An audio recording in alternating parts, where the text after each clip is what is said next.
So, welcome all of you, and before we begin, we'll spend a minute in silence and invoke the presence of the Divine.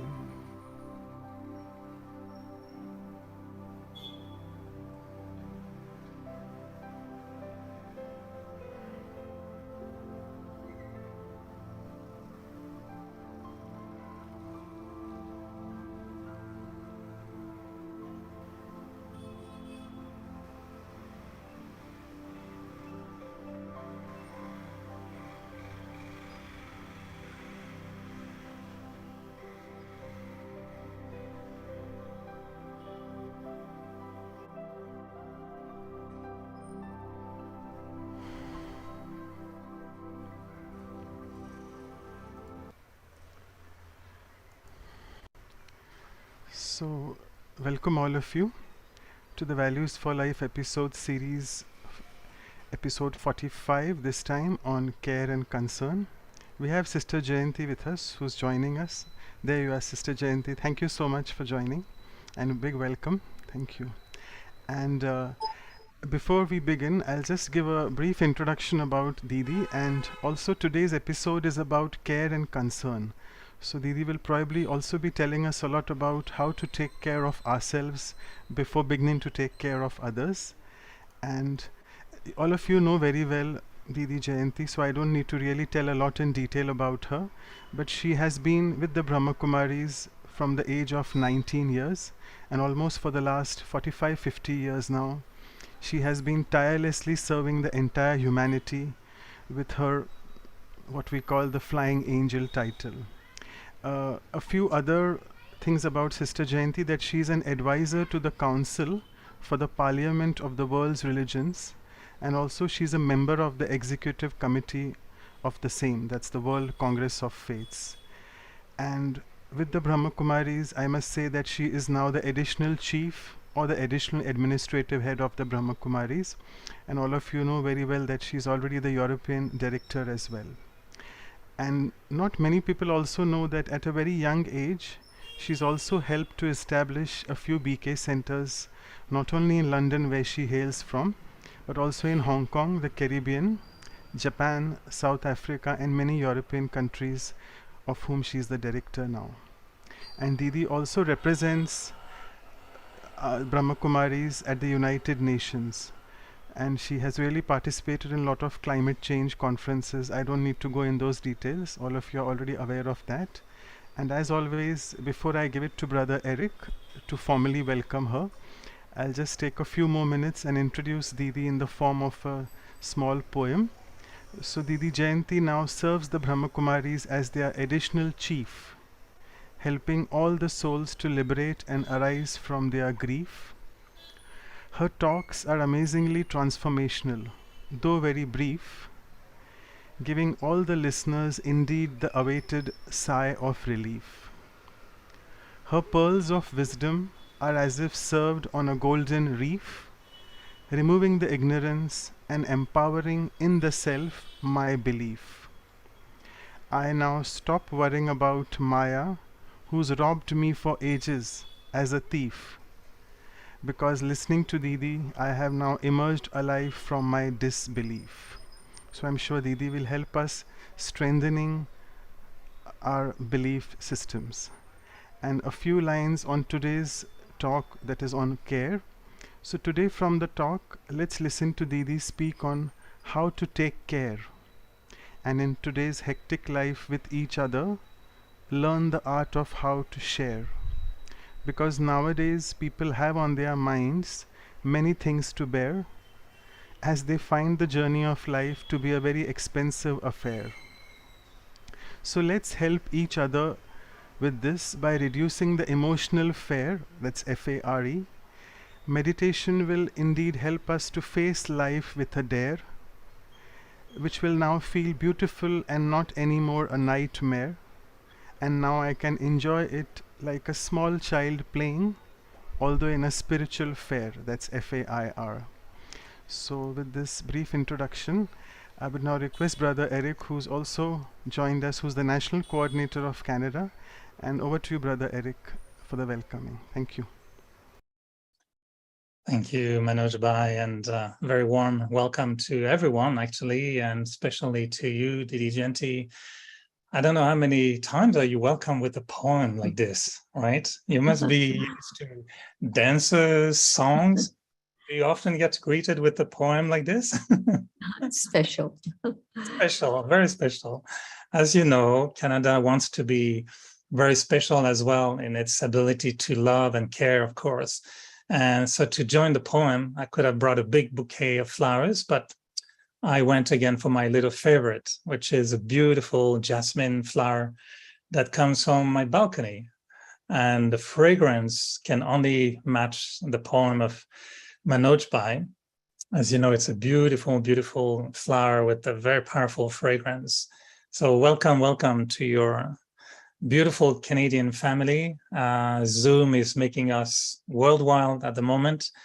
A little secret, we're hoping deeply in our heart to welcome you out of the Zoom box in Canada soon. We hope it will be possible because you are a flying angel. And yes, we can welcome you and praise you with so many titles and accomplishments in your life. But I always find it important to underline sometimes our very personal connection because they speak louder than any title we can have. And for me, we've been calling you sister for so many years. And I hope I've become your brother for sure, but definitely you have been my big sister supporting me in many ways, more than you can even think. And I know our spiritual journey, for some people is very easy, but for some, there are tests and periods in our spiritual life which require extra push, extra help, extra care.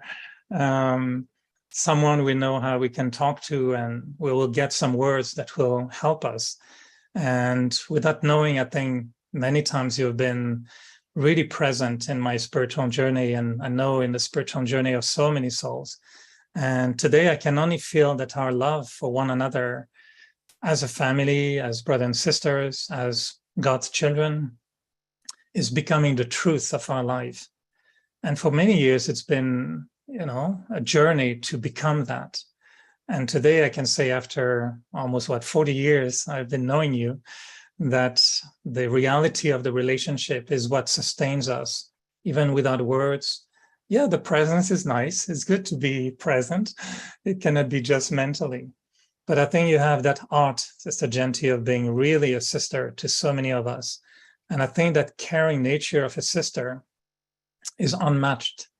And when I was looking at all the relationships in my life that are so important, my two, how to call them, physical sister, I could say, became very, very important. And they are so important. And I realized that as a brother, we need sisters. We don't go very far without sisters.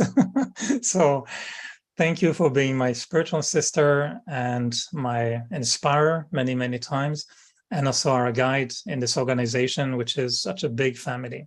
So very, very welcome to Canada, to your beautiful family. It's a welcome from the heart until we can really open our arms in front of you physically at an airport in the near future. So welcome, and thank you for taking the time. I know you've been in Germany, you've been flying around, and you're always there when we say, when we call. So thank you, and very, very warm welcome again. Om Shanti, and up to you, Sister Jayanti. Om Shanti. Thanks from the heart to Brother Manoj for the lovely poem. And thanks to Brother Eric for the beautiful jasmine, my favorite flower, because it always reminds me of my meeting with Baba, Sakar Baba, when Baba gave me jasmine flowers and with his eyes carried me to Paramdham. So thank you, very beautiful. And thank you for your kind words also. Brother Manoj was right. I'd like to begin with the whole subject of caring for the self, because in spirituality, what my experience tells me is that everything begins inside. And once there's something happening within, in a real way, a powerful way, a positive way, then that carries on outside to everybody else also. And so caring for the self, a very simple way to look at it is, how do I care for my body? And am I caring for the body? But equally, in the same way, am I applying the same principles to the soul?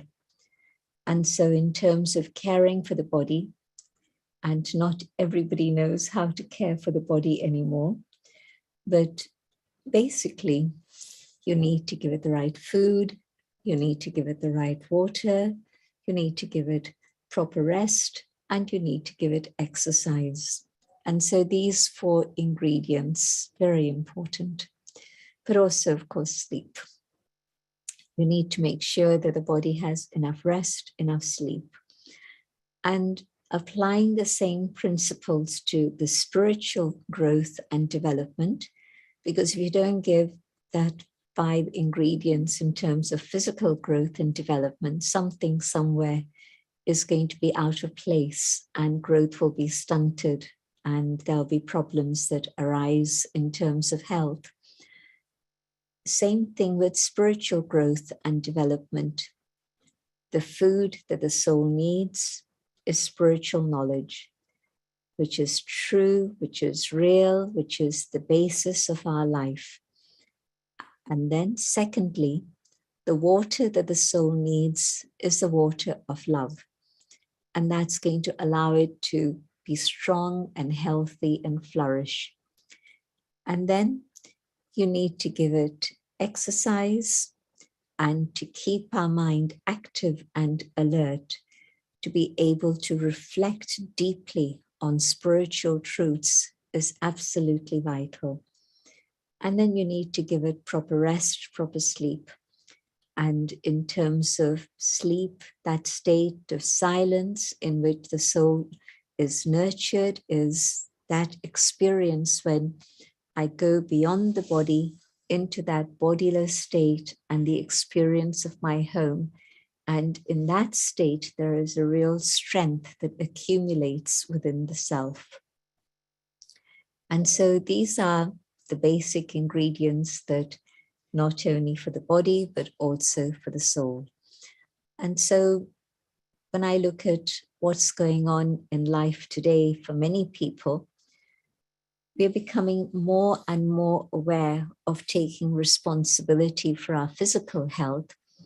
And so, for example, one thing that dramatically changed the scenario of the world was when countries decided to say no smoking in public places.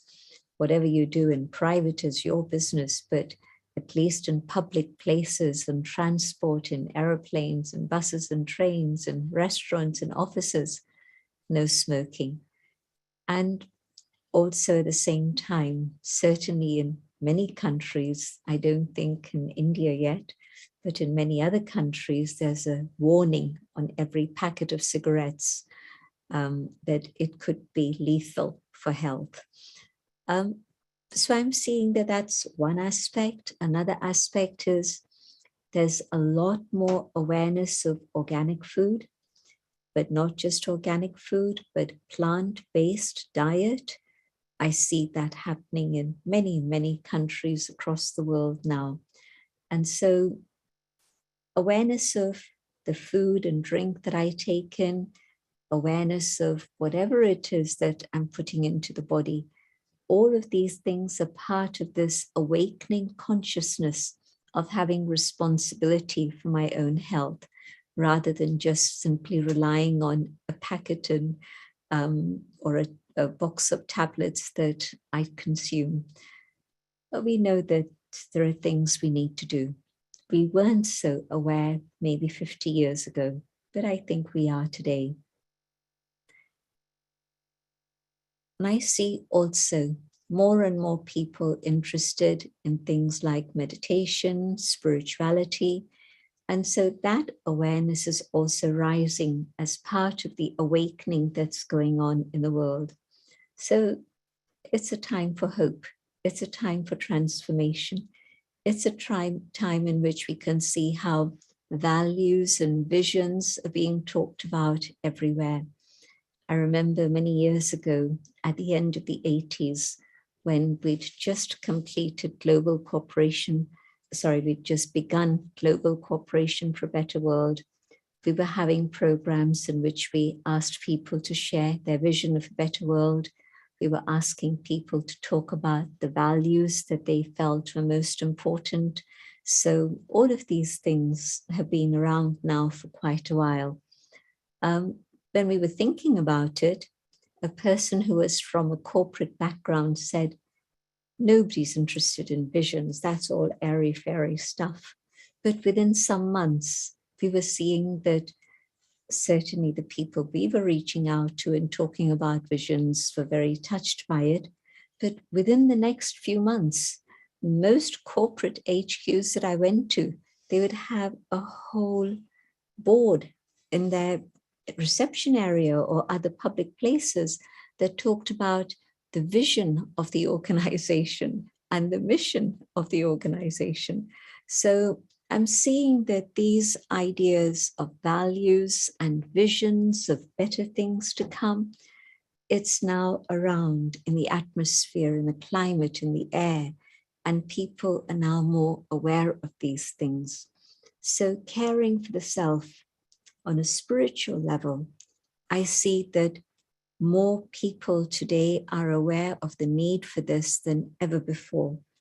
And certainly within those who are already on a spiritual path, definitely we know that we have to give time to ourselves.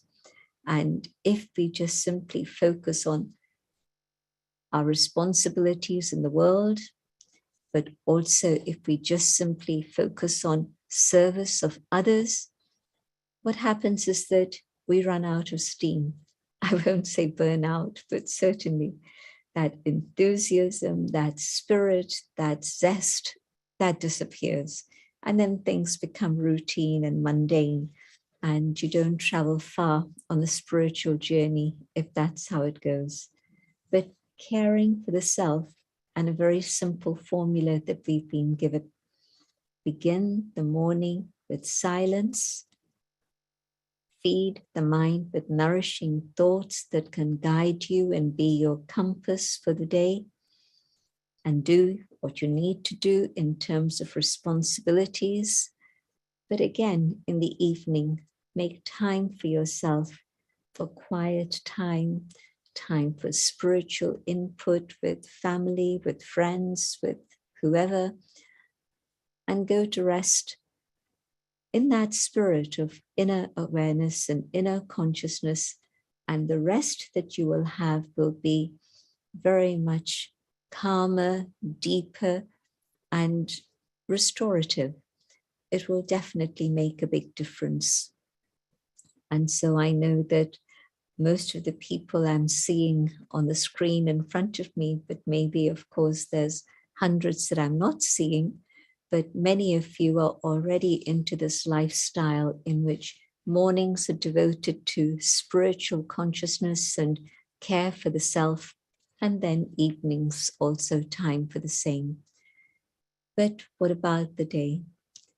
And through the day, just to be able to recharge my inner battery as I go along. And it was very fascinating. I was with the person who's the director of the IASS, the Institute for Advanced Sustainable Studies.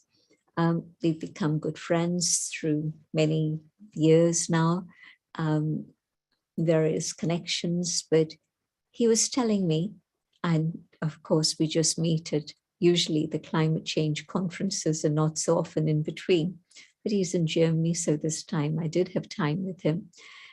And he said to me, you know, I've discovered there's an amazing way to recharge the self. He's a meditator.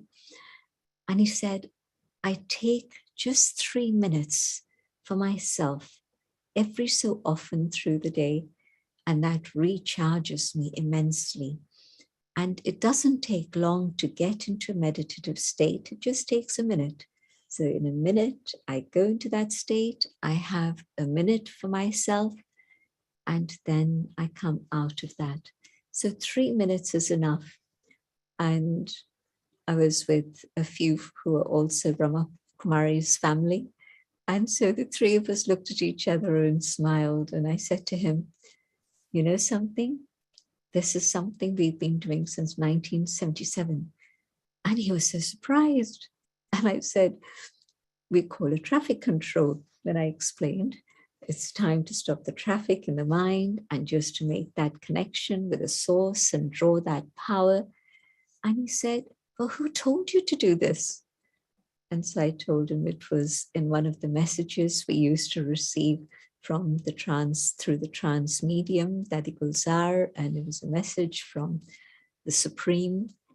And he was absolutely stunned that we've been doing it since 1977. And I remember the year because it was a year that Dadi Prakash Mani came abroad to the West for the first time.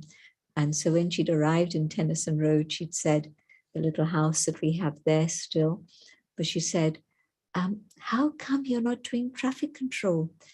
And we said to Dadi, we thought that that was really for Madhuban. She said, no, all the sisters and brothers and all the centers in India are doing this already. And so we began immediately. But every hour on the hour, that happened a bit later on. At first, it was 5 times a day. And then in Shanti, when we realized that we needed something more. So some years later, every hour on the hour, just pausing. Just take a little pause to care for the self and to bring oneself back on track. It is amazingly worthwhile. Sometimes we get busy and occupied and say, oh, how can I make time? I'll just carry on. But no, just to really pause, go inside, find that state of equanimity and stability and peace within, and then connect with the divine and come back out into the world. It's a recharge, very fast, very simple, no cost, nothing. And so the recharging of the self is caring for the self. It keeps me stable, it keeps me on track. Otherwise, even for people who've been long-time meditators, there are still pockets within ourselves that suddenly erupt. And we ask the question afterwards, but what made me say that? What made me do that? It shouldn't have been like this. It's just an indication that there's a lot of deep cleaning that has to happen before there can be real, total transformation. And so maybe we've been cleaning out many gross things that are there, that are visible, but going deeper and deeper and really flushing out all the things that shouldn't be there anymore. So that is real care for the self. And the traffic control makes sure that there's check and change. We've often been told about this also, check and change. And it's a very simple expression, but I need time to check. You know how people now, they're on the run all the time. You go from one room to the next room, and what you do is see people listening to their messages, even as they walk or run to their next appointment. And on the streets of London, certainly, you see people plugged in all the time. And again, their minds are engaged or occupied through their devices with what's happening out there. But when do I plug myself in and connect with the inner being and take care of that and to connect with the divine so that I have that recharge? Most people don't know about this, and we're fortunate we know about it and we practice it also.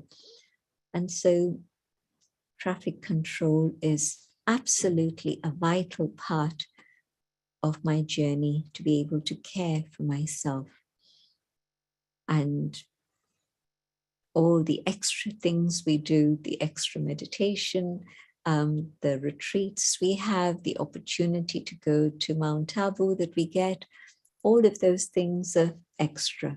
But the basic structure for my life has to be one that I'm observing on a daily basis. You know, think about it in terms of your health. You don't exercise regularly, and then suddenly you say, okay, now I'm going to go on a marathon. Does it work? I don't see it. But there's a regularity in practice, and that practice and training keeps you in good form. And yes, you can be ready for a marathon. And in terms of marathon, I don't mean that we should spend 10 hours in meditation. Some of you can, but most of us can't. But I mean the marathon just in terms of life. And so when big situations come in front of me, how do I deal with them? Do I need somebody else to care for me at that time? Or am I able to deal with them myself with my own inner capacity that I've made sure has been enhanced and is growing, and the power that comes from up above? Because today maybe I'm facing little situations, little challenges, mini marathons, that at some point, and we see the state of the world and we can't predict how and what and when, suddenly something is going to happen, but for sure we will be tested, things will happen. And so my preparation for all of that has to be right now. And so the morning routine, traffic control through the day, and the evening finishing off the day and tying a ribbon to close it beautifully by putting the past behind me and learning from whatever has happened today, and the checking and the change. All of this is a package that I need to keep continuing with, giving attention to on a daily basis, not even weekly. Now, if I look back over the week, my goodness, how much has happened in the space of a week. I can't even count all the things that have happened. And even for a day, look back from the morning till what you've done till now. And again, I'm sure it's a whole list of things that have happened. In Canada, you're still in the morning, so maybe not so much has happened. But in India, by the evening, a lot has happened. And even for me in the afternoon in London, quite a few things have happened already. So check and change means every hour, on the hour, can I look back over the hour, see what was my consciousness like?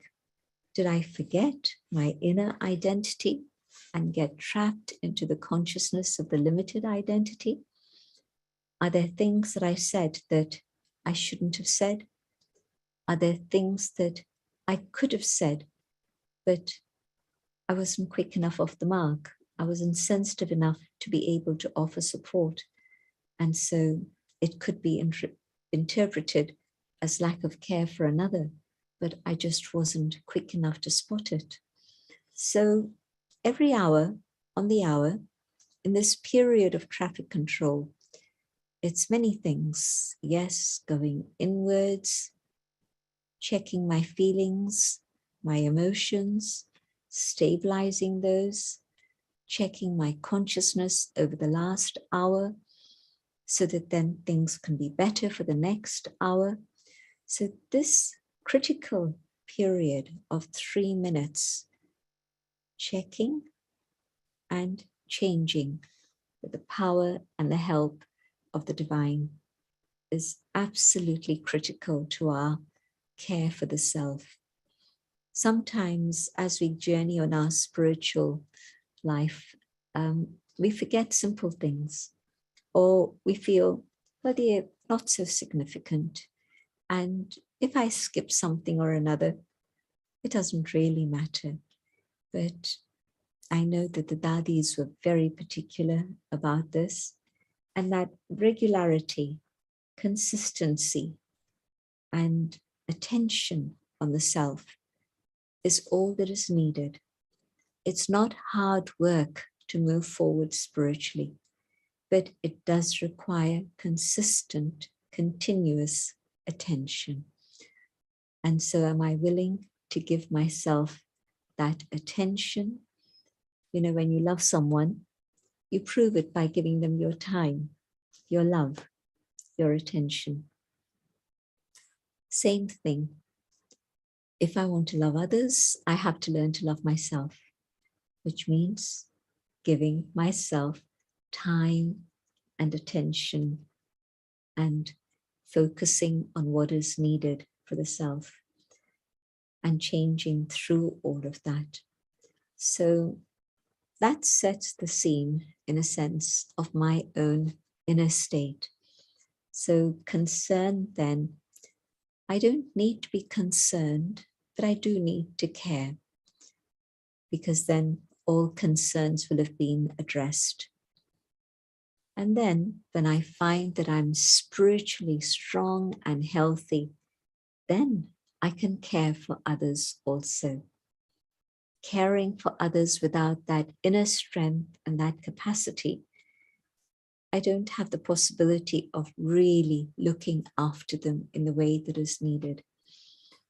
And caring for others can have many different levels.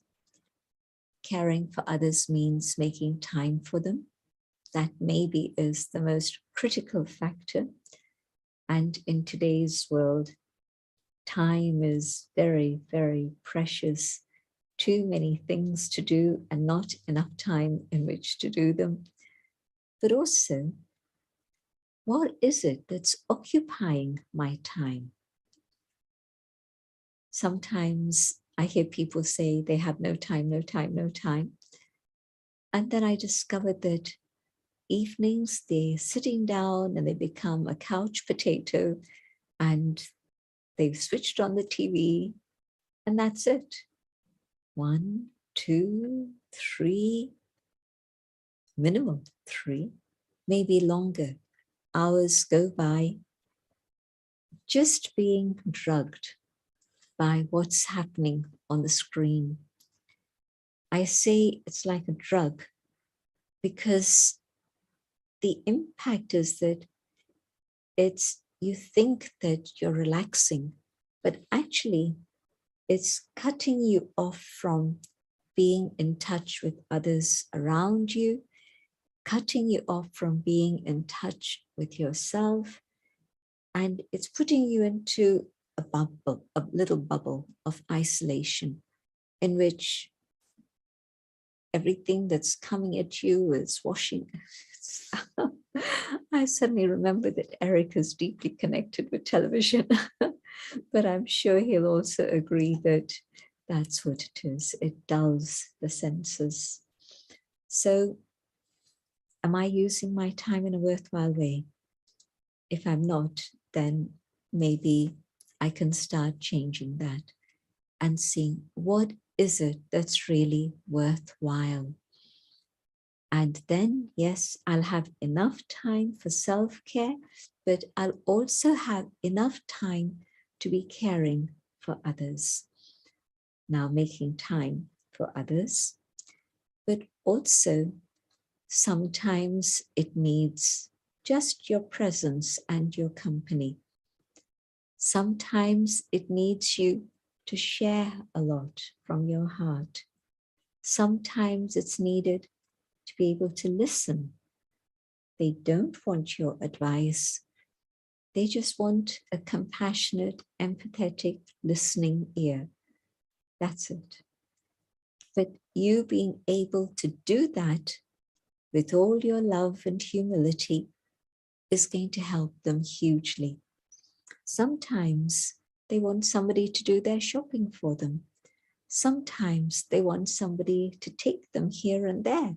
So it could be caring in so many different ways. And at times, maybe they're actually ready to listen to something about spirituality. So if my mind is buzzing with waste thoughts, I can't tune in to what it is they need. But if my mind is clear from waste thoughts and is connected with the one above, I can tune in to what it is they need. And we use the term feeling the pulse. The doctor would feel the pulse and know what the diagnosis is and would know what the treatment should be. And so tuning into them, I begin to feel what it is they need without them having to say anything. And probably if I were to say to somebody in need of care, well, tell me, what is it that you really want? They would be very confused. They wouldn't be able to articulate it because the confusion at that moment is such that you don't know what you want. You don't know whether you want to eat or you don't want to eat. You want water, you don't want water. You don't know. And so on a spiritual level, tuning in and understanding their need, and then having the capacity to be able to fulfill their need is absolutely vital. I remember a sister in South Africa telling me that in her tribe, you don't ask the question, how are you? It's not done. Why? You only ask that question, how are you, when you've got time to listen to the real feelings of the other. In modern society, it's become a very common phrase we use, how are you?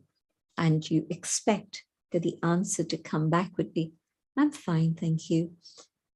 And if it doesn't, if the person were to say to you, you know, I'm feeling absolutely awful today, would you be shocked? Probably. Would you then make time to sit and listen and help the individual? Or you'd say, oh, I'm really sorry. I would love to help you, but I've got something else. At that moment, if they were to tell you this truth, what would your response be? So in this particular tribe in Africa, South Africa, you have time, then you ask this question, how are you? And you make time to sit and listen to whatever is going to be poured out from the heart of the other individual. This is care. And so I see how one of the reasons we seem to have come into a state where society is uncaring is because we feel the pressure of time. But actually, the clock goes around and it goes tick-tock, and we know there's 60 minutes.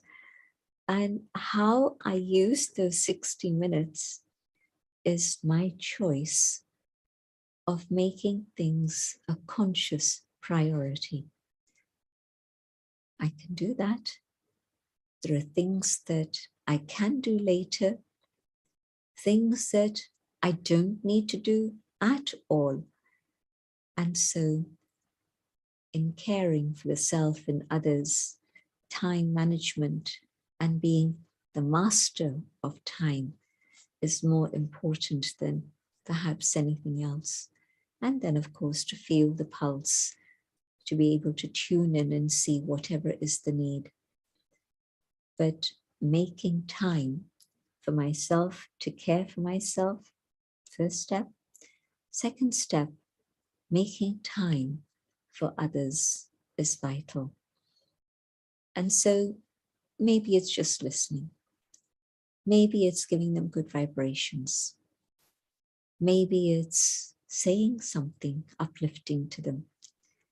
So that means that having tuned in, I should have all the resources that I need within myself to be able to give to them, to help them move forward, to carry them forward. And so I need to make sure that all my resources are rich and full, and I'm not empty on any level. Then I can truly care for others. And so my mind let my mind be filled with nothing but good wishes and pure love. If I think that it's okay just to have negative thoughts or thoughts of criticism about others, it's okay. Doesn't make that much difference. No, it makes a difference to me in the sense that negativity about one individual, and that negativity is draining me of love, of peace, of truth. All of it is disappearing down the plug hole, and I don't realize it. My happiness goes, my confidence in myself goes, and negativity takes me over, and I don't realize it. And what sort of care can I give to another if my mind, my feelings are filled with negativity? I'll say, but that's them. This one's I love. But no, I can't create a separation inside, in the sense that if I've been negative about somebody here, my joy has gone, my peace is gone, and now I'm in a negative state. And although this one is someone I'm friends with, I no longer have the capacity to actually support them and help them on any level. And so the self-care, the basic things I mentioned, but the reality of life, living in a world of negativity, meeting people who are depleted of spiritual power because it's the end of the cycle. It's what we describe as the Iron Age, Kali Yuga. It's the end of the cycle, and people have this much capacity. Instead of this much capacity, it's just about this much capacity. And so I'm exposed to all of that myself. But I need to make sure that I maintain stability in my good wishes, pure feelings, and love for all. Then in that state, yes, when I meet somebody who's in need of care, A, I'm sensitive and I can catch what they need, but B, I have the resources. And so I'm able to give them something positive, something beautiful, something uplifting. And it's going to help them. But their good wishes and blessings are going to help me also. And my time would have been spent in a very, very worthwhile, positive way. And so let me have a mind that's filled with good wishes and nothing but love. Let me have a consciousness that's filled with spiritual wisdom. And spirituality is a big, big bouquet of flowers. Many different aspects, many different teachings. And I need to keep my mind clear and awake and alert and alive so that I'm carrying that beautiful bouquet of a variety of flowers, of a variety of themes, of subjects, of topics within myself so that I can pull out whatever is needed in this case. Maybe somebody needs more patience. Maybe somebody needs more stimulation. It's totally contrasting views. Here's somebody who's become very irritable and they need help because everything is irritating for them. You know how when your immune system is low, then you get allergies, allergy to this, allergy to that, many different things happen. Same thing, irritation, and I get irritated by everything now. Nothing calms me. So my state of peace, my state of compassion and love, God's presence can help them at that moment to calm them down and give them patience so that that irritation leaves them and they begin to feel comfortable again. And yet here's another individual who's gone into such a valley that they don't know how to get themselves out of it. They're stuck. They're not able to manage. They're not able to think. They're not able to do things for themselves, and they're just waiting. For what? For who? Who knows? But maybe I can find an entry point that's going to stimulate them and make them, again, start thinking in a different way. And once I've been able to trigger that, then they're going to also be able to help themselves. But I need to know what to say to them that can open the door and let the light come shining in, so that then they are able to do something for themselves, not waiting for someone to do things for them. So you can see how care is so many different aspects of life.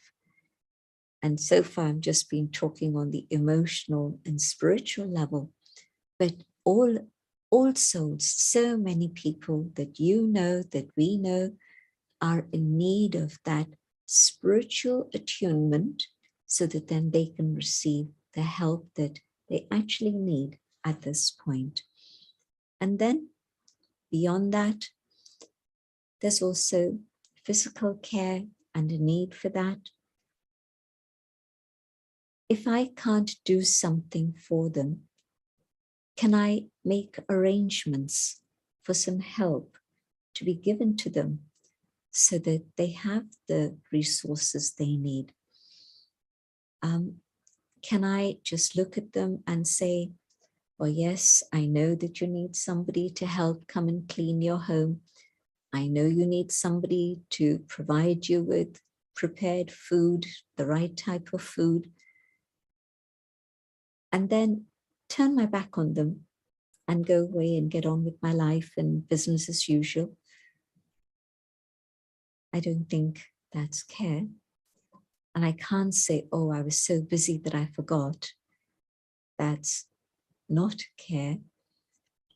And so if I don't have the possibility of cooking and providing a meal for them, can I make arrangements so that something can be organized?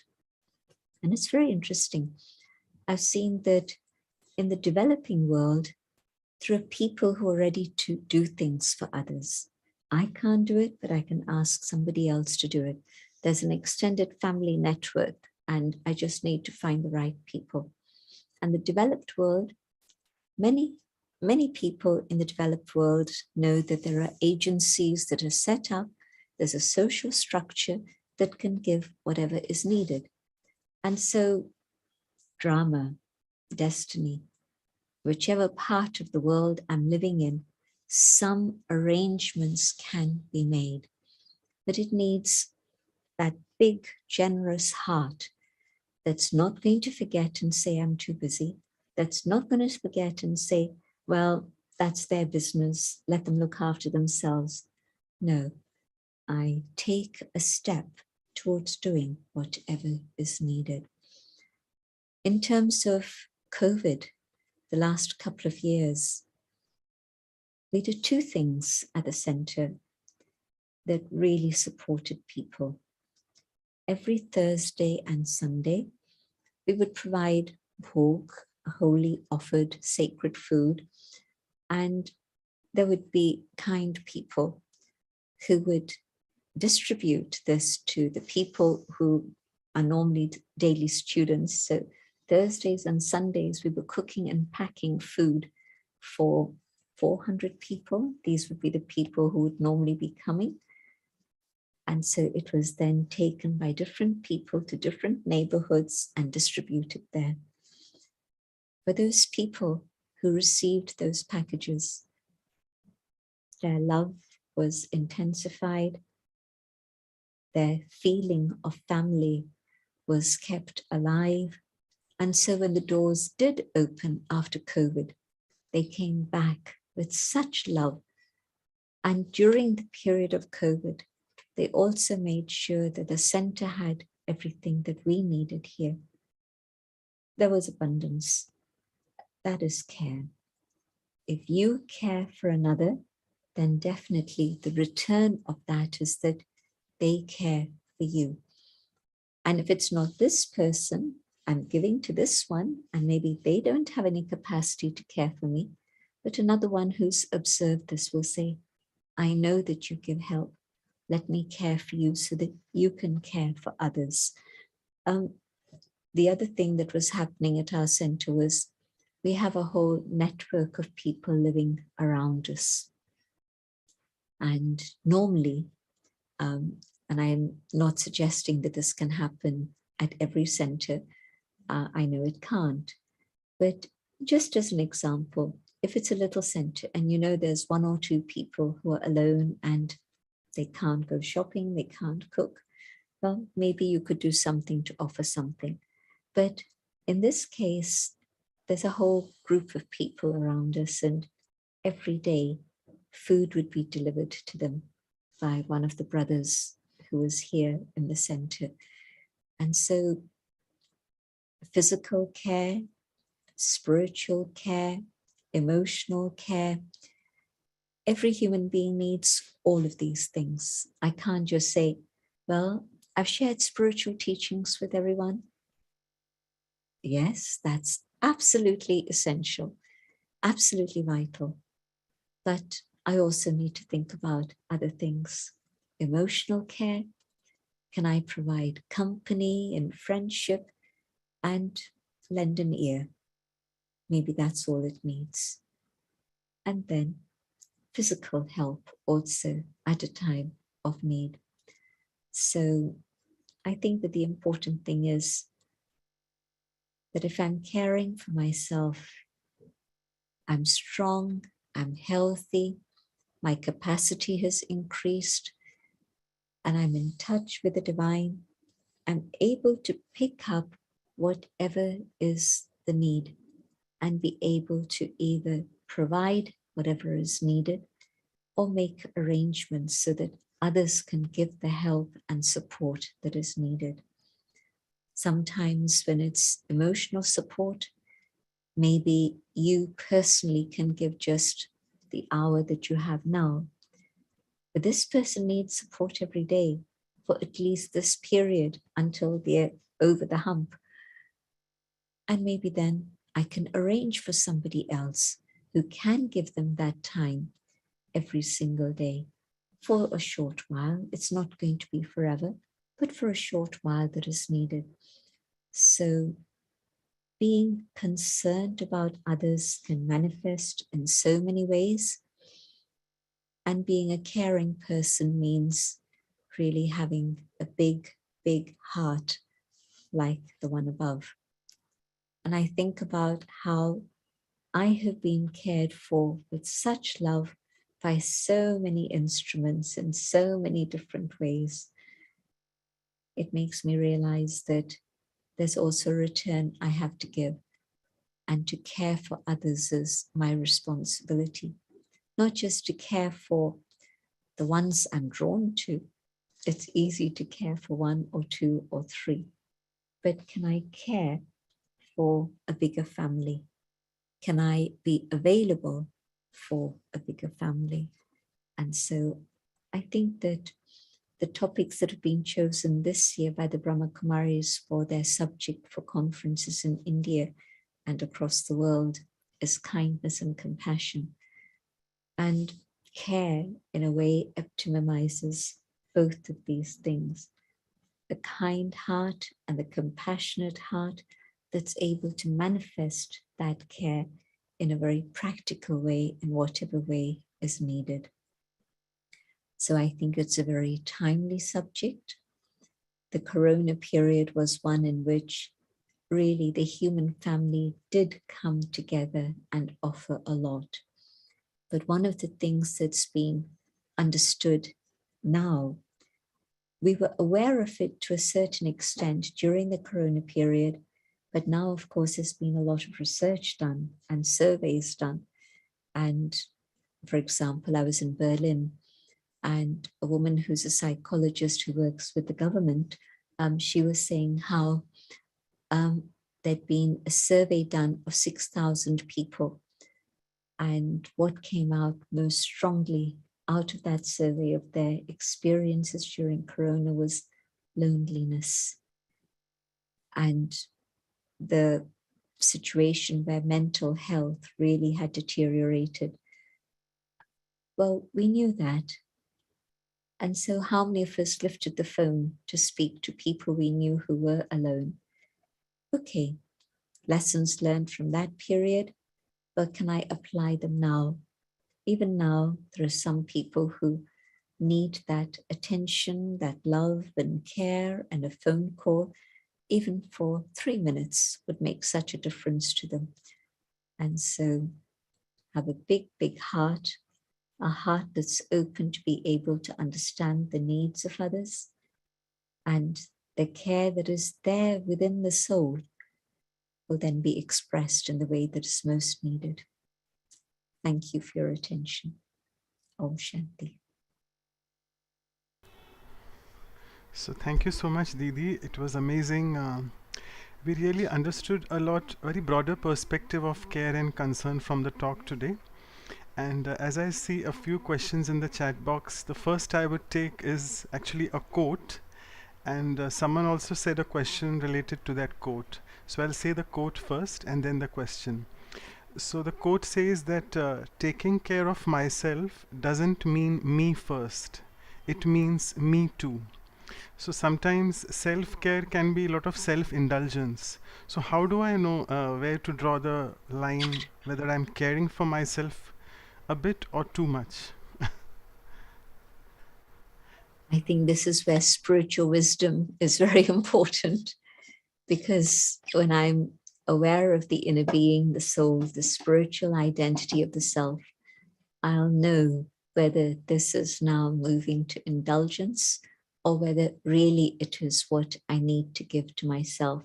Because there is a fine line, and I have to be able to know, say, for example, sleep. I don't know many people on the spiritual path who sleep for 8 hours. I really don't. I think most of us manage with 5, a few with less than that, and some maybe who need a little bit more than that. But on average, I've seen is generally 5. And here I am thinking, oh, I've got to have 8 hours. Well, maybe if the body's not in good condition, maybe I do, and that's fine. Let me take care of myself. But if it's just indulgence and experimenting for a little while, I'll be able to see how much does the body really need. And if I can see that and feel that and do that, then that's where I move in the right direction. Food, again, most of us eat more than we actually need. And so obviously I need nourishment, and I need proper nourishment. I need to take good care. But there's a fine line there too. Is it indulgence or is it what is need? So only I can tell for myself. I'll share a story. In the early days, Mama, of course, was always in charge of whatever was going on within the ashram. And this was the home, Kunj Bhavan, where about, I think, something in my eye. Okay. Here's a home where 60 young sisters were living together with Mama. And gradually, they were being, because they came just out of love for God. They didn't know it was going to be a life of discipline, it was going to be a life of service. None of that was known. God's love was the magnet that drew them, and they surrendered. And gradually, they were being inducted into the whole system of discipline and so on. And at one point, Mama asked them, write down whatever it is you think you need for yourself in terms of chapatis. You need 1 chapati, 2 chapatis, 3 chapatis, no problem, whatever it is you think you need. But at least then they can cook the right amount and there's no wastage, but also we don't run short. So that was one part of it. And then it was noticed that when there was something nice that the person felt they wanted to have more of, then instead of the 1 chapati, they would have 2 chapatis because it was nice. And at times when there were vegetables that they weren't so keen on, instead of one chapati, they'd have half a chapati. And so you can see how taste dictates in terms of a basic thing like food. So is it indulgence or is it a need? You can't look at me and say, well, you should have 2 chapatis a day. And I say, well, I don't think so. I need 1 or I need 3. I have to make that decision. So I just have to keep checking myself and seeing sleep, time, space, food. What is it that I really need? Thank you, Didi. A very personal question. Hope you don't mind answering it. Someone is asking that Didi has a very busy schedule. You had it last week as well. You were all over the world. So how does Didi take care of her physical care? Because emotionally and spiritually, we don't need to ask you that. So how do you take care of you despite being so busy traveling, your physical care particularly? In terms of sleep, I know that 5 hours are good. Sometimes it gets to be less. Very rarely it gets to be more. So I try and keep to that. And then in terms of exercise, I'd love to have time to go for a walk, but I don't. So what I do is just make sure that wherever there are stairs, I don't take the lift or the elevator. I go up and down the stairs. So it's fine, it's good. And so there's little things that I pay attention to in this way. I try and make sure that I keep to a simple diet and not too many fried things and things like this. So again, all this little attention all helps. Right. Thank you so much. A soul is asking, which it's another aspect of self-care. She says, my weakness is that I care too much for people, and then I emotionally get disturbed. So how do I handle that? Well, the good thing is that you've realized what is going on, because sometimes, yes, I know people, there's over compassion and too much care. And it puts the other one under stress because they then feel beholden and they're in bondage or they become dependent. So it's not good. And for myself, I drain myself and then I'm not able to manage my own feelings. So it's neither good for me nor it's good for the other. So if I recognize this, now what I have to do is to really remember God, take power from God, and through that, know how much time and energy can I give, and at what point do I draw the boundary and I say enough is enough. And then if the other person still needs attention and care, find somebody else who can help so that they're able then to get whatever it is essential and needed. But I have to be able to take care of myself in that situation, because my instability with my feelings and my moods isn't going to help me or anybody else. It's just going to create more problems. So let me see how much can I do and place that boundary so I don't overstep my limits. Right. So we have quite a few doctors in the audience. One of them is asking that how do I take care of my patients efficiently?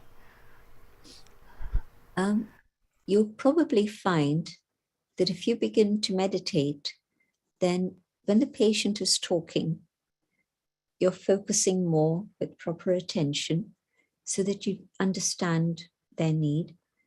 And secondly, if you're a meditator also, just be very silent inside. And probably you'll be able to tune in not just to what the words are saying, but also the intention and the feelings behind the words. And I think then you'll be able to come closer to the right diagnosis of what is needed. Haste is something that is part of today's world. And people rush, then they don't listen properly, they don't understand, they don't tune in to what the other person wants. And so things go awry. But if I'm still, I'm quiet, no waste thoughts at that moment, focused, I can help the other. Right. And it's a question from a new meditator regarding the first aspect which you covered at length about traffic control, the thoughts which we need to stop our racing thoughts for 3 minutes. That's the practice we have at Brahma Kumaris. But the brother is saying that in the moment the traffic control goes fine, for first 30 seconds I'm able to maintain stillness and calmness. But after that, the next 2.5 seconds, my mind just wanders, and it wanders more when I'm trying to concentrate. So, is there any solution? How can he deal with this? Practice. In anything, the more you practice something, the more you develop the skill. So today it's 30 seconds, but let me extend that just a little bit and bring my mind back again to the focus of soul and God. And in this way, I'll keep increasing my span of concentration. If I say I can't do it, well, I'll never be able to do it. But if today I can do it for 30 seconds, well, can I extend it to 40, 50, 60 seconds? Push myself to limits and beyond those limits so that I bring my mind back and really focus, even for 40 seconds and tomorrow for 50 seconds. And the other thing, of course, is that with Raj Yoga meditation, we're not saying stop your mind, don't think about anything. No, we're saying use your mind in a constructive way.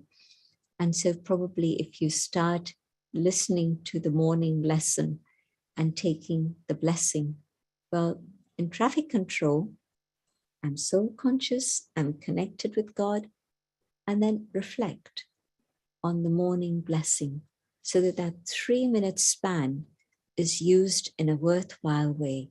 And you find that you're getting the experience of what the blessing has said, not just the words. You first have to remember it, of course, or even just note it down so that then just before traffic control, you're able to look at it and revise that and feel it. And that is meditation. Right, amazing. So we need to have some sort of food for the soul going in. It's just not silence only. Yeah, fantastic. The next question was related to the check and change. Someone is asking that I do check and I do know what my weaknesses are. So he's saying that the power of realization is there. But how do I translate this power of realization into or towards power of transformation? I mean, I really need that strength to change, but I'm not able to change, transform. So, any thoughts on this? Probably you have changed. Say, for example, if today I'm going to focus on my anger, maybe it's coming up more because I'm more aware of it. But if I'm focusing on that, okay, not just today, but let me take it as a focus for a week. Probably where before you were reactive and speaking very quickly, just reacting. Now you take a little pause, you reflect, and maybe you don't say what you would have said yesterday. And it's still coming up inside, but it's not being expressed in words. So that's a step forward. And then maybe what's coming up inside today, gradually it's reducing in its intensity or in its frequency. And so check yourself and you'll probably find that there has been some change, but maybe not as fast as you want or the degree to which you would want. And so I would suggest that you take up one particular thing for a period of time and work on it with attention. So today I'm going to pay attention to this one thing. Maybe we expect very quick transformation, but transformation is not always instant. Sometimes it takes time. But having that determined thought and taking that power from the divine, there will be change. For sure, there will be. Right. You spoke about at length about when we spoke about the care of others, that if someone who's irritated and who comes and speak to me, how can I deal with that person? So the question here is about I am getting irritated and frustrated, and they are saying it may be a self-fulfilling prophecy. Like, I want the other person to do something, and he's doing it the other way around. So it really makes me feel very frustrated and irritated. So I know, when I am in this mode, it serves no purpose, and my mood completely goes down. So how do I raise my morale and come out of these states? Actually, you already mentioned, but that was for others. So for self, you want to tell us something more about how to tackle irritation and frustration? In that situation where I'm getting irritated, I ask myself the question, what's the purpose of this? What purpose does it serve? It's not helpful for me. It's definitely not helpful for the atmosphere or for others around me. And so, what is it that I really want? I want to be peaceful. So, can I remind myself at that moment when something happens, I have a choice. Do I allow the old pattern of thinking? Or can I say, I don't want that. I want to be peaceful. And if really I want peace, then it's up to me to create that peace within myself. I can't make somebody else change and the irritation goes away because they've changed. I can't guarantee that they're going to change ever, but I can do something about my response. And so just check, what is it that I truly want? If I want to carry on being frustrated and irritated, fine, carry on. But if I don't want that, what is it that I do want? And at that moment, to go down that road instead of the other negative road. Right. Thank you. I'll just take two more questions in the interest of time. People heard you, I think, in the talk at the a few hours ago. You told about something going on in Europe, that is eat and heat. So a question is coming there, like, because the inflation is there and the prices of food are going up, and also the Europe is all over getting heated. The climate change is aggravating all that. So how do we take care of self in, I'm feeling hungry and I'm feeling hot as well. So what do I select, eat or heat? I need to give myself basic nourishment, physical nourishment. And so, can I see what is it that is luxury and what is it that's absolute necessary? And if I keep thinking about that, then there's a lot of money that can be saved. And another thing that many people are now doing, even in a little window box, it doesn't have to be a whole garden, but I've seen people in just a little window box being able to grow some food. And so it's possible to do that. And again, depending on the size of family and climate, etc. But to start growing food for oneself is something that many people are now beginning to appreciate. Thank you. I'll just take two more questions because the other one is very interesting. The first one is, there's a lot of difference in the way people think and the way people feel about each other when they are sitting across and having a dialogue or something. So how can I convince them? What power should I use to make them convinced?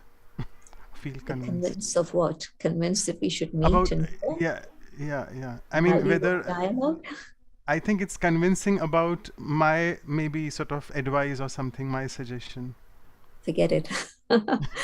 If I set out with that intention, I want to convince you of something, I'm going to be very badly disappointed. If I think there's something valuable I can share with you, and I find a moment that's convenient to both of us, an appropriate moment, if it's my intention, the moment will come. And we can just have a dialogue together and I can express my views. But if I say, I have to convince you, I'm heading off in the wrong direction. Maybe I'll get very disappointed. But all I want to do is to share with you something that may be useful. Then perhaps I'll put it across in such a way that you might benefit. Right. I'll take the last question. I know time is off. It's a question about a brother asking that one of the souls is taking some herbal Chinese medicines for some treatment, and that those medicines we know, I mean, as doctors we know they contain some animal products, sometimes they have alcohol bases as well, and garlic as well. So what can she do? She is a regular meditator probably. So Um, I don't think you can stop the other person taking whatever they feel is necessary for them. Again, you can have an exchange and share your thoughts and feelings, but you can't convince them. They have to understand that. So you have to find a different way in which you're not affected by whatever it is they're taking, whether it's the smell or whatever it may be, but find a way to protect yourself. You can make that a reason to sleep in another room or to have meals at different times, whatever it is. But I think where I'm expecting another to change anything, it's maybe unlikely. It may work, it may not work. And so I have to find another way to care for myself in this situation.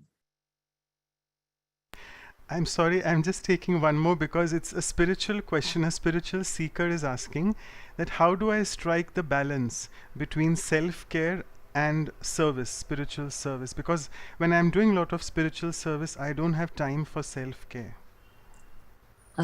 My question would be, what is the quality of service that you're doing if you don't make time for self-care? So the first step has to be swasthiti, the stage of the self. And then this is automatically going to do service wherever it is you are, wherever it is you go. Your own practical consciousness is going to be the foundation with which you serve. And if you don't have that, the service is going to be very superficial. It's not really going to bring others closer to God.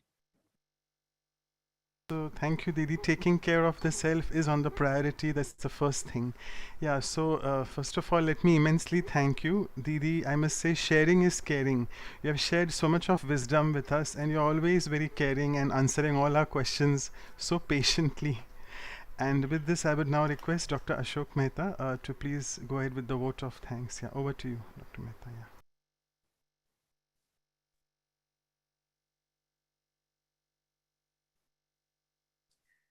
Om Shanti Jayanti. Oh, Thank you very much for your very, very, very thoughtful advice. I think most of us, at least I remember that I have lived my life in a very, very mechanical way at times because we all thought that caring for others was our major job. And therefore, we just continue to work, many times neglecting our own health. As I said now, the check and change, it should be on hourly basis. What you have said is very right. I think, like Baba says, we keep our chart, daily chart. I think we need to keep our hourly chart. Maybe physically it may not be possible, but at least mentally we should really look what I did in last hour or last couple of hours. And that habit we'll have to cultivate. And of course, you have said something very beautiful. Have a big heart. I think the big heart is the answer to many things. Big heart for the self and big heart for the others. I always have been watching you for all these years, and I have found that you've always been very, very smooth, like a free flow of a beautiful water. And that, I think, is a lesson for all of us to observe you and to follow what you have been doing the service as well as taking care of the self incessantly. I was just looking at the way you travel and the way you take care. A stage comes in our life when physically sometimes you don't feel strong enough to do things, many things which you were doing earlier, which I found that, my legs were not so strong as they were before, 10 years or before last year. And I realized that, okay, I need to take care of myself. This is the care of the physical self. I started going to a gym. I'm the oldest man in the gym. They all come to me and we have a nice laughter every morning. I spend 1 hour in the gym. Normally, I would be spending more time with myself. I thought that this was also equally important. And I think sometimes you have to consider what you need to strengthen for yourself. And taking care of yourself both means not only the spiritual care, but sometimes even the physical care. I just shared with you this because I think many of us do not, well, we do the little exercise in walking, but not the physical exercise with hands, feet, and muscle by muscle. I think that's equally important. Thank you very much. I think we enjoyed your talk, and that care of the inner self hourly is the message that I take for myself. Thank you.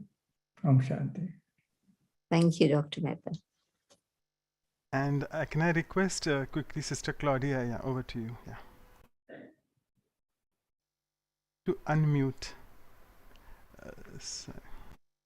Oh, Shanti. It's so nice to hear you, and kind of very nice to see how you say not to be concerned, but to take care of the body and the spiritual part too. Because sometimes we go too much to one side and we forget that we need this body to, in order to function. So we gave the 4 points, and I will be more careful about the 4 points, which one I'm missing. And then also when we are doing for others. And I always remember you are such a caring sister. This program exists because you care about a brother that was coming to Canada and send emails asking to take care of him when he was coming. So that email, that care that you had, it carried out, and now we have this program. So a connection became between India and Canada. Also, another time you send an email taking care of a brother who is living in Greece. So you take care of everyone. So for me, those two was quite amazing how you're so busy, you still take the time to care about a brother or sister who is moving around. So thank you very much. It's kind of appreciate you talking to us today. Thank you. Thank you, Claudia. Take care. So it was wonderful, Sister Claudia, and let me just acknowledge this. So that brother was me, the first one. So it's amazing, and I wanted to say, like, whenever I go for my international trips, I always just get an email from Sister Jayanti, and it's amazing, the work is done. So really, it's a big, that's a big caring factor from our seniors, which we have experienced here.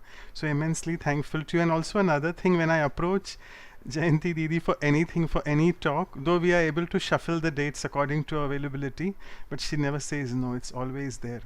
She always will and we are expecting a few more talks for you in the next year, Didi, not very soon. So thanks a lot once again. And I would request Sister Anu that before we go into the meditation mode with Didi, we can just do the quick announcements. Thank you.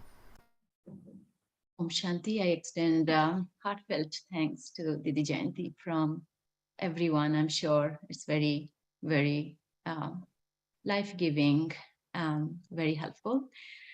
And very quickly, I'll announce the upcoming is Values Workshop, as we always do after 1 week.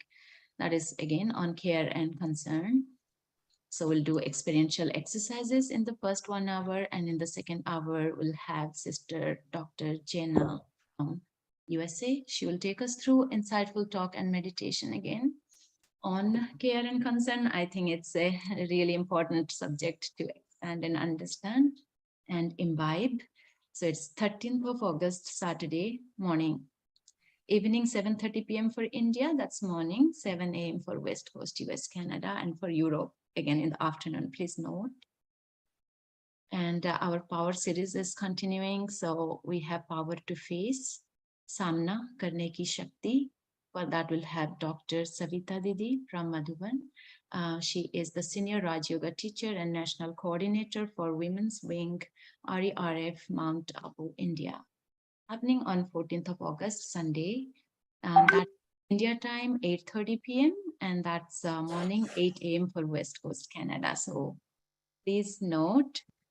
And our next session on Values for Life series is episode 46 on selflessness, and that is Nishwarthata. And for that, we'll have our very dear Vikeshilu Didi from Mount Abu. She is the Senior Raj Yoga teacher, and she will take us through this very valuable value to understand and imbibe. And that's on 21st of August, Sunday, 9 a.m. India. Please note the time is a bit different. So it's morning India time, 9 a.m. on Sunday. So that makes it evening 8:30 p.m. for West Coast, Canada. And you can get all the info about all the programs on our websites. And that's vihasa.in and vancouver.brahmakumaris.ca. And all the videos, including today's video, you can find on our YouTube channels. Thank you, everyone. Om Shanti. Thank you so much, and we'll go in the meditation mode with Didi. So, should it be some commentary or just plain music and drishti? Whatever you. Let me do a commentary. Fine, thank you. I'll play some soft background music. Yeah. Going within and seeing that I need space and time for silence. And so my thoughts slow down. I let myself experience the original state of peace, which is mine. And in this awareness of peace, connecting with the one above and God's light, God's love surrounds me, cares for me, and sustains me.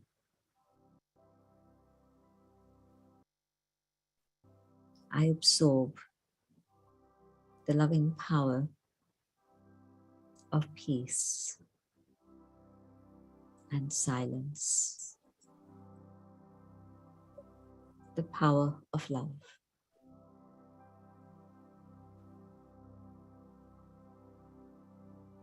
And now, my concern for others allows me to take another step. And now I can feel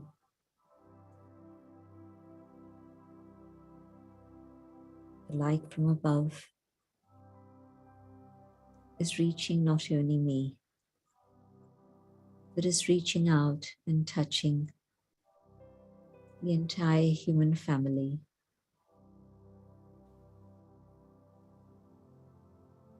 God is their parent, and God cares for each one. And the whole of the human family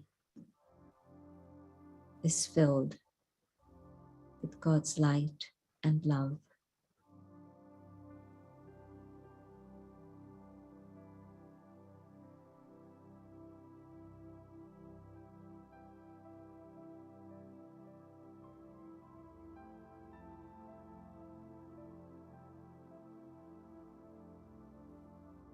Having had this inner experience, I come back to the moment here and now to see what can be done here to express God's love and care for all.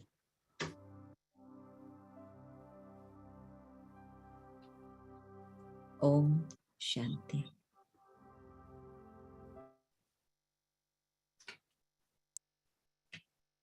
Amazing experience. Thank you so much once again, Didi, for your time. And see you Thank you. soon. Thank you. Om